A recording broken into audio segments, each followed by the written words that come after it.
Good afternoon, everyone. I call this meeting of the Senate Education Committee to order. It's 3:30 p.m. here on Friday, May 10th. We are in the Belts Committee room here in the State Capitol building in Juneau. I want to remind folks in the room to please mute their cell phones.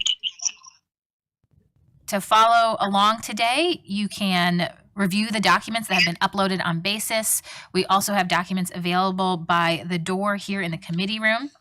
Members present today are Senator Bjorkman, Senator Gray Jackson, myself, Senator Lukey Gale Tobin. Please let the record reflect that we do have a quorum to conduct business. I want to once again thank Susan and Mary Gwen for moderating today's meeting and for documenting today's meeting. We really appreciate your presence. On the agenda today, we will hold the first hearing for for House Bill 111, Education for the Deaf and Hearing Impaired, and we will take public testimony. We will also hold our first hearing for House Bill 230, Out-of-State Teaching Experience and Salaries, and we will also be taking public testimony. If you wish to call in and provide public testimony, please call the following numbers. If you're calling from Anchorage, it's 907-563-9085. From Juneau, the phone number is 907-586-9085. All other locales, please dial our toll-free number at 1-844-586-9085. You can also submit your public testimony to senate.education@akleg.gov. That's senate.education@akleg.gov. You can also testify from your local legislative information office or here in person in the Belts Committee room and the State Capitol building here in Juneau. I just want to remind the public again that we are in Uniform Rule 23D, which allows us to hold public hearings with 24-hour notice. Make sure you stay abreast of what is happening in the legislature by following along at akleg.gov. That's akleg.gov. All right, up first is House Bill 111, Education for Deaf and Hard of Hearing. This bill is sponsored by Representative Allard. If Ms. Allard will please join us here. I believe we are going to skip the presentation and the sectional analysis, and so if you just want to provide some open introductory comments, Representative Allard, we can get to your invited testifiers after that.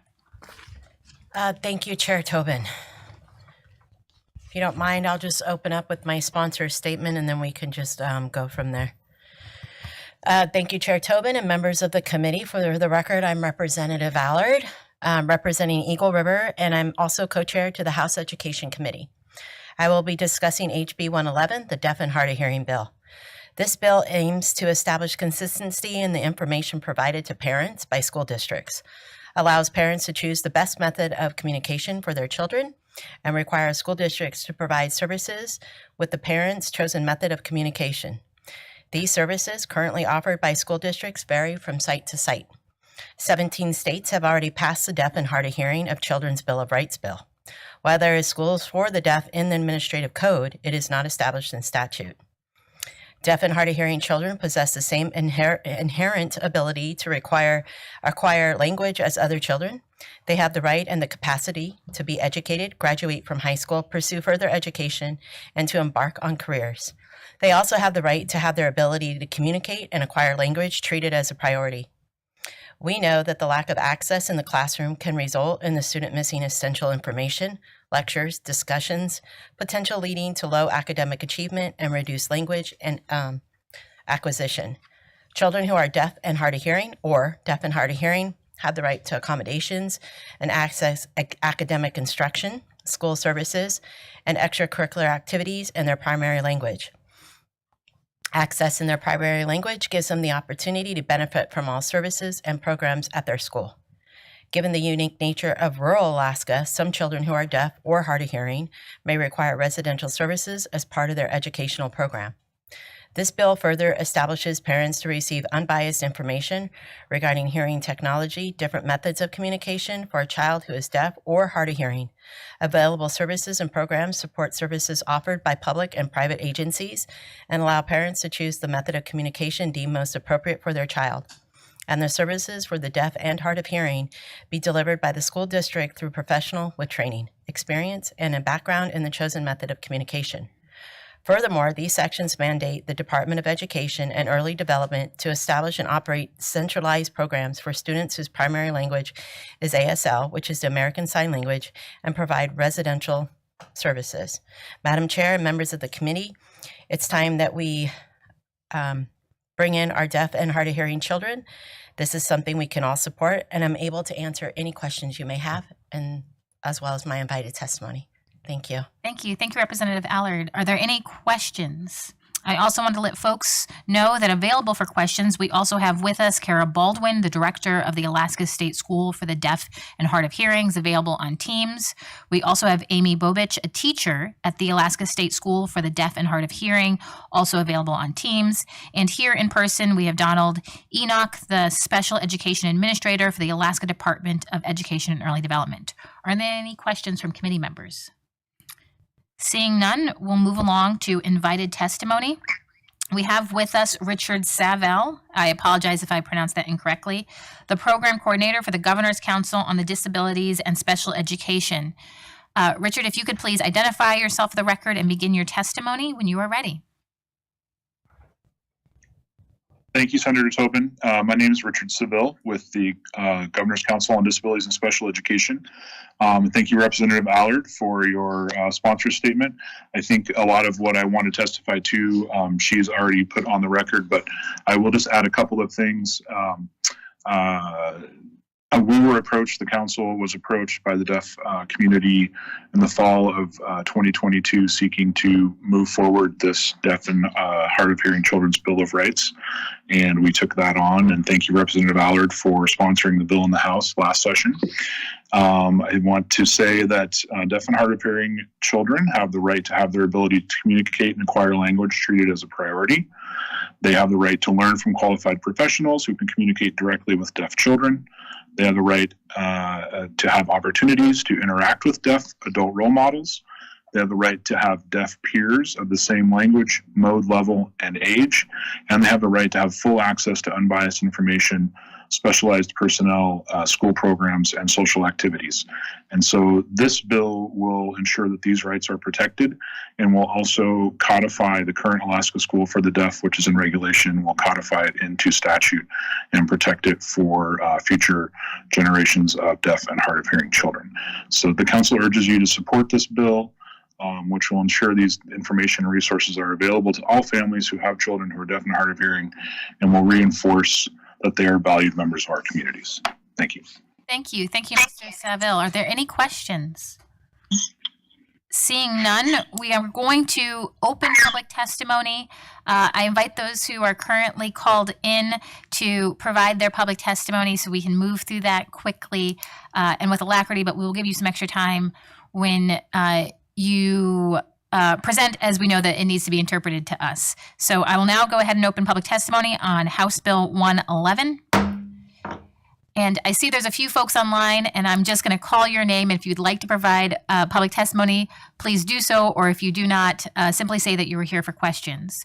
So we have with us Jamie Kokaza. Oh my goodness, I'm going to pronounce this incorrectly. I apologize so deeply. Jamie Kokozaka? Kokoska. Kokoska, thank you. Ms. Kokoska, would you like to provide public testimony? Not today. I provided this testimony when we were hearing the Senate bill. I'm here for any questions, or if something comes up, I can speak up. Thank you. I appreciate that. We also have with us Courtney Westman. Ms. Westman, if you would like to provide public testimony.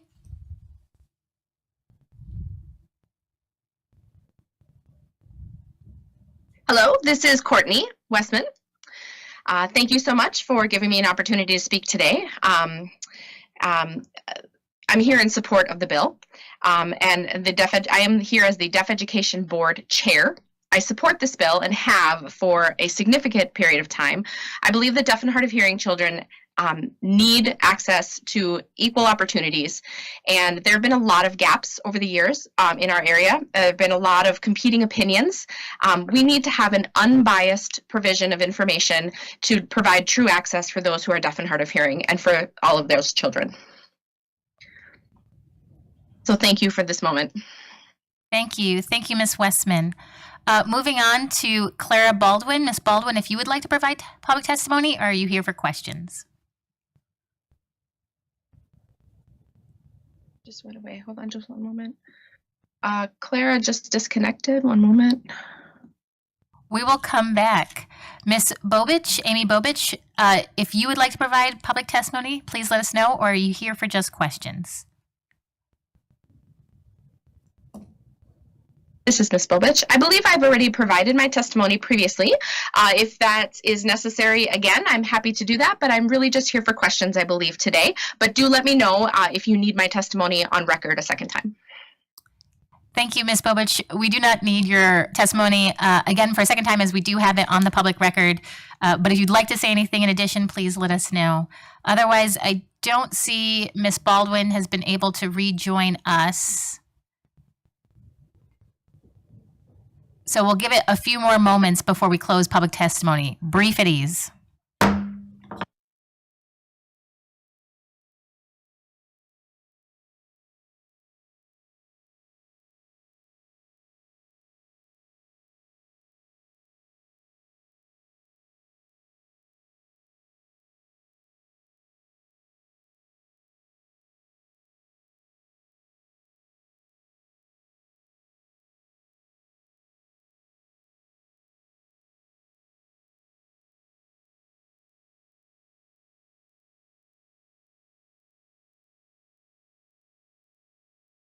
And we're back on the record here in Senate Education. We are in public testimony for House Bill 111. Ms. Baldwin, if you would like to provide any comments during this public testimony time, now is the opportunity. Yes, good afternoon. I would like to thank you all for having me here today. I'm so sorry, my laptop, I was just having some problems. I had to switch over to another space, Senior Director's office here. So my name is Clara Baldwin, and I am a deaf individual. I've chosen to use sign language as my primary communication. And I share this information to say there is no wrong way to be deaf or hard of hearing. I think what is wrong about this situation as it is withholding of information, withholding of options. Deaf and hard of hearing children do not have to pick just one method of communication. They can pick more than one modality, whatever makes them thrive. That's awesome. Just choose what works for you. And I think there's a lot of situations that we're seeing where the parents have a deaf child, and it is the first deaf individual that they have ever met in their entire lives is their own child. And that can be incredibly overwhelming and scary. And even in some cultures, it may actually even be taboo because the parents may feel, oh, my child is not normal, and that's a punishment for me. So the first people that those families often connect with are the medical professions, medical professionals, people in schools, and there's a lot of information that is given, but it does not often give the whole range of communication options. And sometimes that has an incredibly negative effect on the child. And can result in language deprivation. And language deprivation has a profound effect on their education. Often in our programs, we do see how students come into the classroom with language deprivation. And again, we're not pointing out blame here. It's not anyone's individual fault. It's not a parent's fault, the medical community's fault. It's a systemic issue. The language deprivation will cause lags and issues and lapses and gaps in everything because they simply do not have communication. Communication has to come first. Language must come first before we can expect academic rigor to be able to meet our academic goals. DEED's academic standards, if there's no communication in place, there's no way to achieve those standards. And I also would like to add just a little bit more of a clarifying statement as well, that the Alaska School for the Deaf is not currently a boarding school. It's not a boarding school. It is an option. We do offer online options. There are various school districts. They can have a memorandum of agreement with our program where we can work virtually with those school districts. We do not require the students to actually physically move here to Anchorage. We acknowledge the historical trauma and the sad history of our Indigenous and Native individuals who have had very negative experiences with boarding schools. But if parents do want to come and visit us, open doors. We would love to have you. So I just want to clarify that we absolutely understand that some people read through the bill and had concern, but we really want to clarify that, AKSD is not necessarily the perfect placement for all students. We are simply an option, and we stand ready to support those students who are deaf and hard of hearing, who use sign language or don't, and we are ready to work with those various school districts in partnerships so that they have the access that they need and that we have the systemic accommodations in place, be those FM systems that go along with microphones and hearing aids, to be able to reduce competing noise in environments, all of those things. And I may have not said enough about that in my previous public testimony, so I just wanted to clarify that. So again, thank you again so much for having me today. I'm so grateful to be able to work through all of this, to be able to work with Courtney at the Deaf Board, or Deb Board, excuse me, and Jamie as well, working with this bill to be able to invest in our deaf and hard of hearing children in the future. Thank you. Thank you for your public testimony. We also have Mallory Malton. Ms. Malton, if you would like to provide public testimony, now is the opportunity, or if you're just here to be a part of the presentation, we also understand that as well.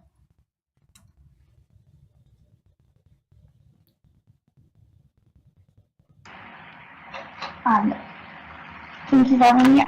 In reviewing the bill, I do have a question about why the bill is not including birth to 3 as part of the bill. And maybe that's for the question, because being an educator of the deaf and hard of hearing, we have our students come in when they're older. And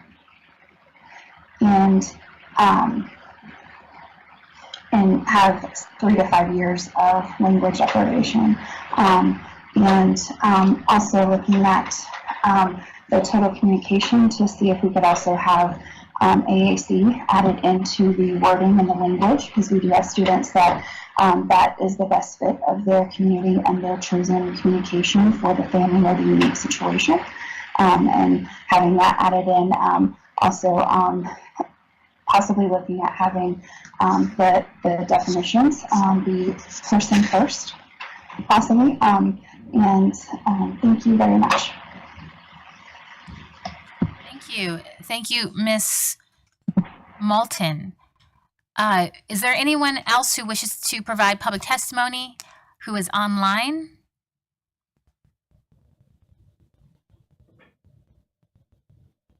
Seeing none, is there anyone here in the room who wishes to provide public testimony?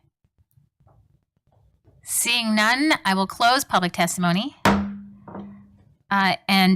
Hopefully we can get Ms.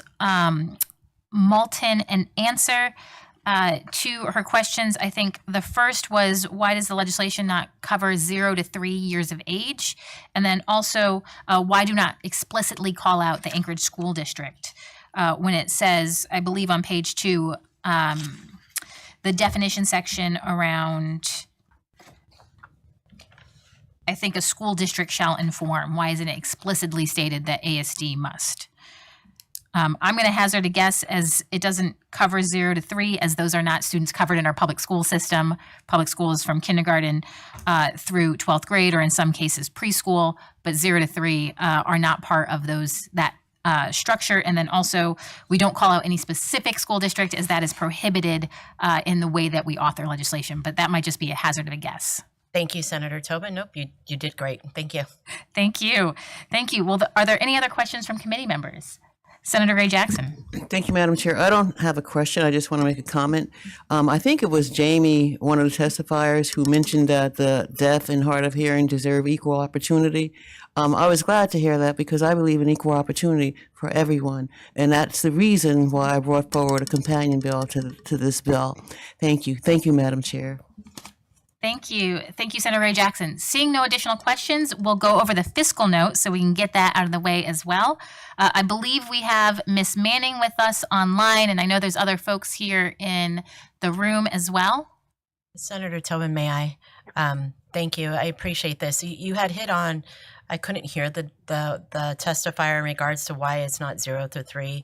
You did answer her question, but I just wanted to put on record that is our next step. I think sometimes we as a legislature have to take baby steps to build the precedents, and that is our next move, is to help those little babies between the ages of 0 and 3, so that when they do enter into school, they have some sort of language that they've also adopted, what their parents are going to help and do. Because I think providing that will encourage more families to come out and acknowledge their children have a deaf or hard of hearing problem. Thank you. Thank you. Thank you, Representative Allard. I know there's good examples from the New York State passed a deaf and hard of hearing Bill of Rights that includes 0 to 3, as well as New Jersey. So I think there's lots of examples, for example, language. With that, we'll move on to the fiscal note. I'm going to assume it's Ms. Manning. It is Ms. Manning. Ms. Manning, if you could please identify yourself for the record and help us walk through the fiscal note. Yes, good afternoon. My name is Kelly Manning. I'm the Deputy Director for the Division of Innovation and Education Excellence for the Department of Education and Early Development. And I have fiscal note for component 2796. This is fiscal note number 2. And we have a fiscal note of $6,000 for regulatory updates that we'll need to make, but otherwise the language of the bill codifies, as one of the guest speakers, codifies activities that are occurring, and so we anticipate that the only cost of the department will be that regulatory update. And I'm available for questions, as well as Dawn Enoch, our Special Education Director, I believe is in the room. Thank you. Thank you, Ms. Manning. Any questions from committee members?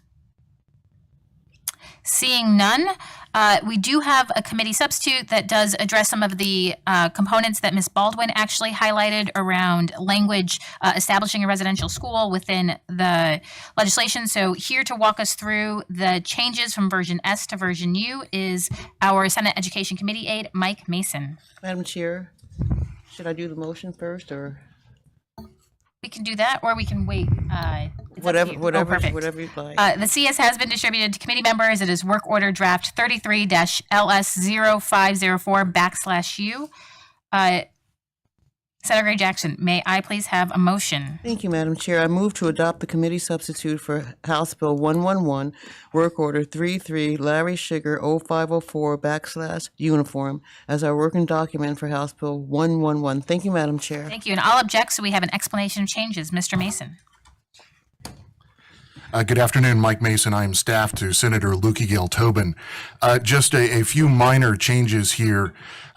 In the section 1 on the subsection C, where in version S it says a district shall, we added in collaboration with the department to the maximum extent possible. This was done in collaboration with the department that wanted just some clarifications there. If you move on to section 2, that's where there are some other changes. So if you go to subsection B, in version S, it says the department shall establish and operate a centralized program for the deaf to be made available to deaf students in the state. That has been changed to the department shall support one or more programs for the deaf to be made available for deaf students in the state. It became clear that there are several deaf programs across the state, and we wanted to allow the department to support those additional programs other than the one program that has been discussed on the record in the Anchorage School District. If you go to the line 4, we added in the program may provide residential services as part of its educational program in consultation and collaboration with a non-governmental organization that provides services to people who are deaf and hard of hearing.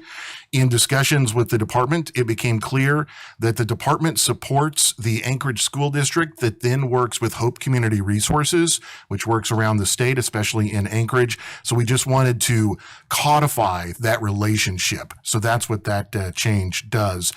In version S, there is a line that says the program may be operated by a school district under an agreement with the department, and that was removed from version U. And the other change is at the end of version S, On lines 12, 13, and 14, the final sentence was removed. So the sentence said the department shall provide funding for the students who attend the program operated by a school district under this subsection to the school district that operates the program.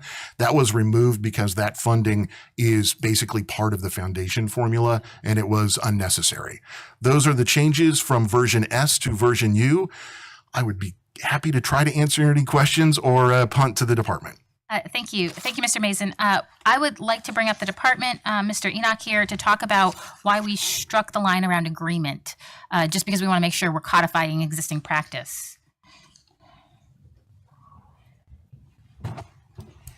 Thank you so much for joining us. If you could please identify yourself for the record and help us walk through why we took out the word in collaboration or with an agreement with a school district. I'm Don Enoch with the Department of Education, Special Education Director. I'm not sure I understand the question 100%. I just want to make sure I'm crystal clear.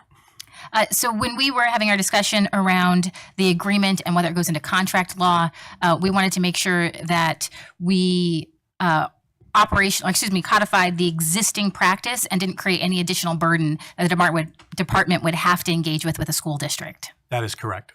Thank you. So I just want to make sure that we had that clarified so folks understood why we took that section out. Are there any other questions for the department? Thank you. With that, I will remove my objection. Are there any further objections? Seeing none, the committee has adopted 33-LS0504/U as in uniform as our working document. Are there any final questions for the bill sponsor or any questions from committee members? Seeing none, Senator Gray Jackson.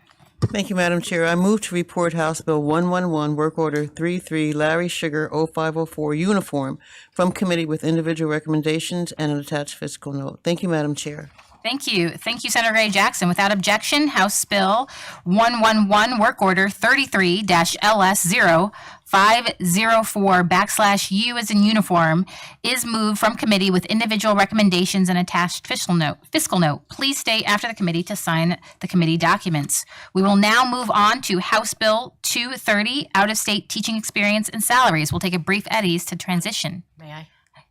Representative Allard. I apologize, Chair Tobin and members of the committee, Senator Gray Jackson and Senator Bjorkman. I find that anytime there's a little bit of input from other members of different bodies or the members in my own body, the buy-in in a bill helps the bill move, but it also gives everybody a say. And I really appreciate the CS and I appreciate everything you're doing. So thank you. Thank you. Thank you, Representative Allard. We will take a brief eddies to make our transition.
And we're back on the record here in Senate Education. It is 3:59 p.m. Friday, May 10th. Next bill we have before us is House Bill 230, Out-of-State Teaching Experience and Salaries. It is our intention to take up public testimony today and move a committee substitute. This bill was passed by the House of Representatives on Thursday, which is yesterday, on a vote of 39-1. The bill is sponsored by Representative Himschoot from Sitka. She is joined by her legislative aide, Thatcher Brower. Ms. Himschoot, if you could please put yourself on the record and begin walking us through House Bill 230. Thank you, Chair Tobin, and thank you to the committee for hearing my bill today. I'm really grateful for the opportunity. I am Rebecca Himshoot. I represent House District 2, which is Sitka and 20 other incredible communities across northern Southeast Alaska. And I'm here with my aide, Thatcher Brower. He can put himself on record. Thatcher Brower, Staff Director Himshoot. And just very quickly, what the bill does do and one thing that it does not do. So this bill is an improved version of my original House Bill 230. The original House Bill 230 came from the governor's recruitment and retention task force that he put together to try to address the crisis in staffing our schools. And one of the recommendations out of that task force was to remove the statutory barrier to school districts being able to recognize out-of-state teaching experience. So if you come here from New Jersey with 15 years of experience to teach anywhere in the state of Alaska, our 54 school districts are required by the state to only recognize 6 years of service, or 8 if you have a master's degree. That's a barrier that we've put in place that we can also take away. So that was the original House Bill 230. What the bill does not do is impact seniority. Seniority is calculated at the district level by your date of hire. So a teacher in Alaska with 8 years of experience would not be displaced by another teacher with 10 years of out-of-state experience if they were hired on the same date. So it's not an impact to seniority, it's an impact to your placement on the salary scale. And then yesterday, the bill was improved in the House of Representatives by adding in Representative Maxine Deibert's bill. I think it was House Bill 147. And that bill seeks to extend the amount of time that a retired Alaska teacher can provide services as a substitute teacher. So that's a restricted amount of time, and that is increasing now to a full 165 days. That allows districts 3 weeks at the beginning of the school year to still continue to try to find a permanent certified teacher to place in a classroom. If they're not successful in that, this would allow a substitute to come in and provide the stability to that classroom with all of that experience of a retired teacher for the rest of the school year. And currently, I think that number is 140. So we're happy to take questions. Thank you. Thank you, Representative Himshoot. Are there any questions before we move on to a sectional analysis? Please let the record reflect that President Stevens joined us at 4:02 p.m. Seeing no questions for the bill that came to us from the House, Mr. Brower, if you'd like to walk us through a sectional analysis. Yes, again, for the record, Thatcher Brower, Staff Director Himshoot. The version that, the version that came from the House has 2 provisions, Chair Tobin, has 3 provisions. The first provision waived the $240 fee that retired teachers have to pay to get their lifetime certification.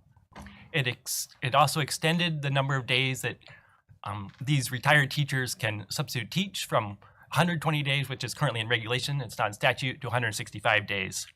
And then the second provision of the bill was what HB 230 originally did, which is repeal the statute that limited the number of years of out-of-state teaching experience. Thank you. Thank you, Mr. Brower. Are there any questions?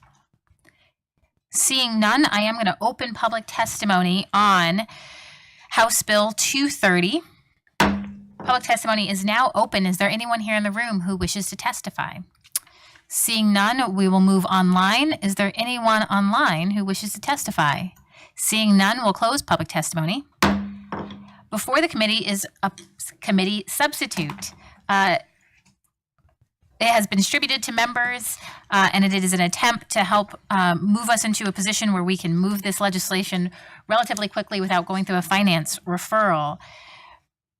Senator Gray Jackson, do you have a motion? Thank you, Madam Chair. I move to adopt committee substitute for House Bill 230, Work Order 33, Larry Sugar 1010/Bob as our working document for House Bill 230. And thank you, Madam Chair. Thank you, and I'll object so we can walk through an analysis of the changes.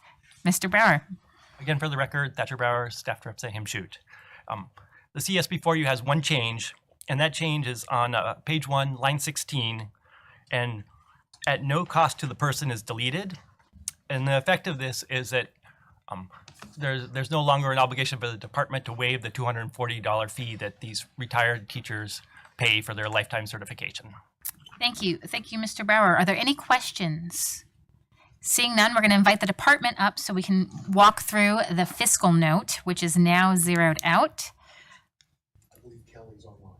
And joining us online once again is Deputy Director Manning. Ms. Manning, if you could please identify yourself for the record and please walk us through the fiscal note. Good afternoon. This is Kelly Manning, the Deputy Director for the Division of Innovation and Education Excellence for the Department of Education and Early Development. And I have an updated fiscal note for OMB component number 2796.